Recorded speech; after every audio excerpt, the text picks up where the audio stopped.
Ayan guys, samahan po ninyo akong gumawa nitong souvenir na pang wedding. Kung paano ko to ginawa. Hello guys, tara samahan po ninyo akong mag-sample ng souvenir na pang wedding. Tignan natin kung marunong pa akong gumawa, ano? Ito ay isang box. Ayan guys, tignan natin kung marunong pa akong gumawa, ano? Kung paano natin gagawin itong pang wedding. Isang box siya. Ayan. Lalagyan natin siya ng chocolate. At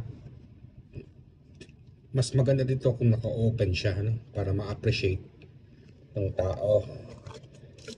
Okay, let's go guys. Styrofoam, nakahiwa na ako. Papel, ito na lang gagamitin natin. Wala tayong choice. At syempre, lagyan natin ng chocolate na ganitong size. At syempre gagamit din tayo ng ribbon.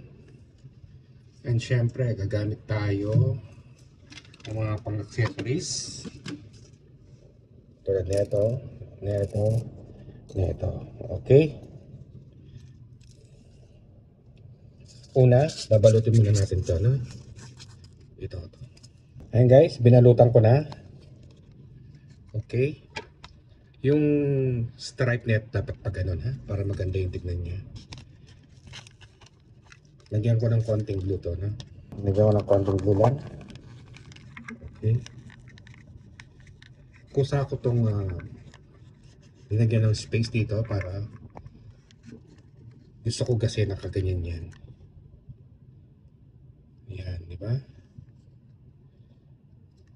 Ginulo ko lang ng konti, ano?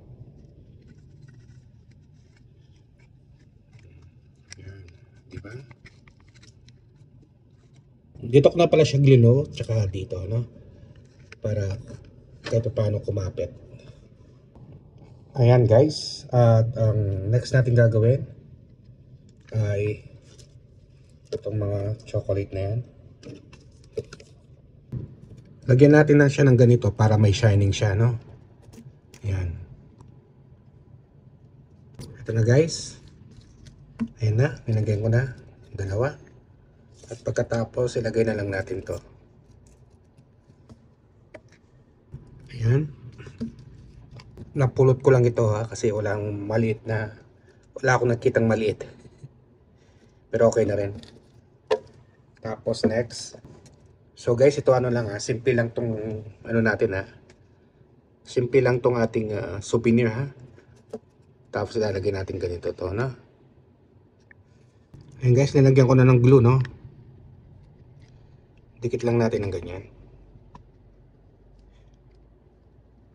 Okay.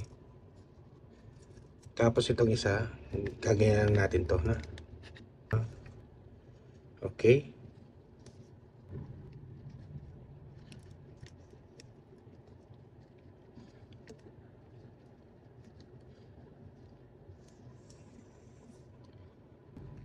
Ayan, nadikit ko na.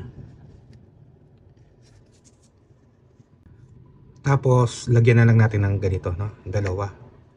Para may masabi lang.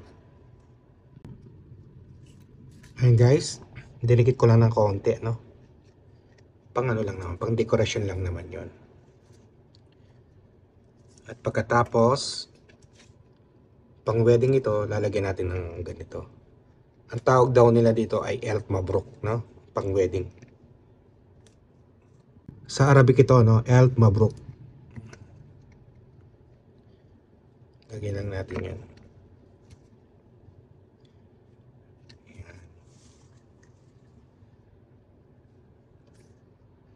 Ayan guys, tapos na itong ating ginawa na souvenir na pang wedding. Ayan. Napakasimple. Very elegant. Bagamat matagal na akong hindi nagawa ng ganito, pinilit ko pa rin ang sarili ko na makagawa ng ganito para maipakita ko at ma-share ko sa inyo itong ginawa kong souvenir na pang wedding. Kahit ito ay napakasimple lang, mukhang elegant naman tignan, di ba? At sana po ay nagustuhan po ninyo yung paggawa ko ng aking content at sana po ay nasiyan po kayo. Thank you for watching. Ingat po kayo parate at enjoy lang. Bye!